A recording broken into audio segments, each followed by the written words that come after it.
Et j'aimerais te dire aujourd'hui, Dieu voit ta souffrance. Mon frère, ma sœur, il n'est pas absent de tes problèmes, il n'est pas absent de ce que tu rencontres en ce moment. Il est tous les jours avec toi jusqu'à la fin du monde, mais surtout, il a compassion de toi. La compassion, c'est quoi? C'est l'expression, en fait, de l'amour de Dieu dans une douleur intense. Et j'aimerais te le répéter pour toi aujourd'hui. Le Seigneur, eh bien, il a son plan de secours pour ta vie. Il nous l'a démontré à travers Jésus-Christ et il veut le démontrer encore aujourd'hui, dans ta vie. Bien, bonjour à tous et à toutes, content de vous retrouver encore aujourd'hui. Exode chapitre 3 versets 7 à 8. L'Éternel dit: «J'ai vu la souffrance de mon peuple qui est en Égypte et j'ai entendu les cris que lui font pousser ses oppresseurs, car je connais ses douleurs. Je suis descendu pour le délivrer de la main des Égyptiens et pour le faire monter dans ce pays, dans un bon et vaste pays, dans un pays où coule le lait et le miel, dans les lieux qu'habitent les Cananéens, les Hétiens, les Amoréens, les Phéréziens, les Éviens et les Jébusiens. Amen. Tout un programme. On voit que là, eh bien, le Seigneur est en train de déclarer comme quoi il a vu la souffrance de son peuple. Et j'aimerais te dire aujourd'hui, Dieu voit ta souffrance. Mon frère, ma sœur, il n'est pas absent de tes problèmes, il n'est pas absent de ce que tu rencontres en ce moment. Il est tous les jours avec toi jusqu'à la fin du monde, mais surtout, il a compassion de toi. Le cœur de Dieu, c'est un cœur de compassion. On le voit dans toutes les Écritures. Et on voit que là, il avait compassion de son peuple qui était dans la souffrance, comme Jésus-Christ a eu compassion de nous pour venir mourir à la croix. Et il a compassion de nous parce qu'à travers ces meurtrissures, nous recevons aussi la guérison et nous recevons la délivrance et la direction pour notre vie. Psaume 103, verset 13, comme un père a compassion de ses enfants, l'Éternel a compassion de ceux qui le craignent. Amen. La compassion, c'est quoi? C'est l'expression, en fait, de l'amour de Dieu dans une douleur intense. Quand on voit Jésus-Christ, eh bien, qui était ému de compassion pour quelqu'un qui souffrait, littéralement, ça veut dire que c'est ses entrailles, ses intestins qui se tournaient à l'intérieur et qui le faisaient souffrir et qui ressentaient la douleur de la personne de cette manière-là.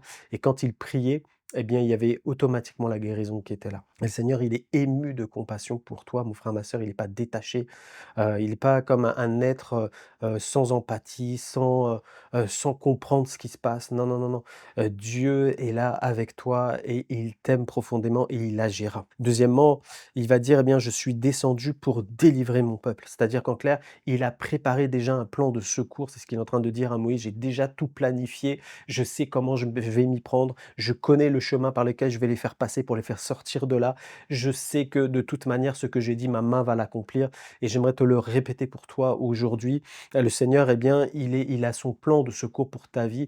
Il nous l'a démontré à travers Jésus-Christ et il veut le démontrer encore aujourd'hui, dans ta vie. Ésaïe 61 verset 1-2, c'est même Jésus qui va reprendre ces paroles: «L'Esprit du Seigneur l'Éternel est sur moi, car l'Éternel m'a oint pour porter de bonnes nouvelles aux malheureux. Il m'a envoyé pour guérir ceux qui ont le cœur brisé, pour proclamer aux captifs la liberté et aux prisonniers la délivrance, pour publier une année de grâce de l'Éternel et un jour de vengeance de notre Dieu.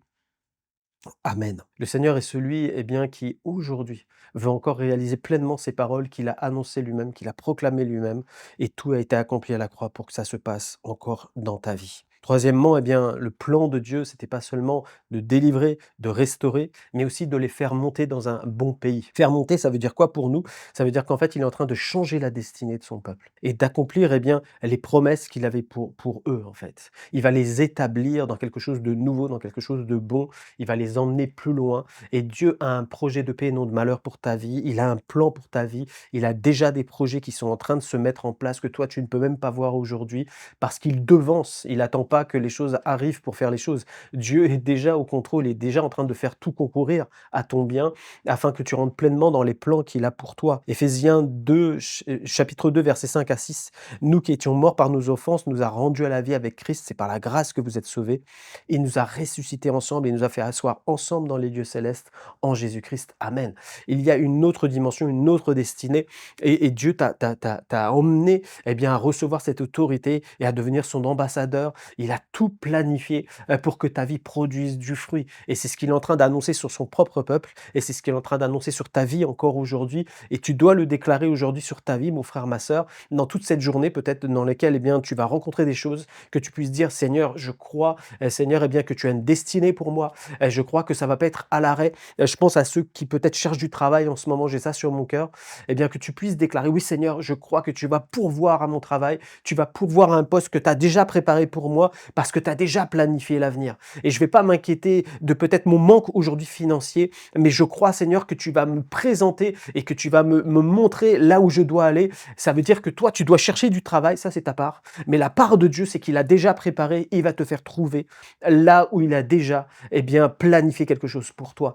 Alors que tu sois vraiment encouragé à toi qui est peut-être dans ce temps-là de ta vie, que Dieu te bénisse et produise bien quelque chose à travers ta vie. Et je vais prier pour ça. Seigneur, merci.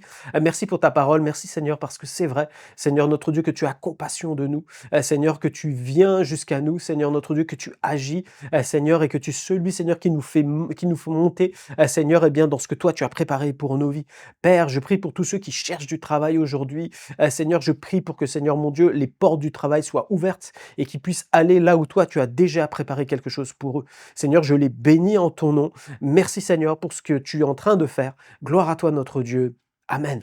Que Dieu vous bénisse. On se retrouve la prochaine fois.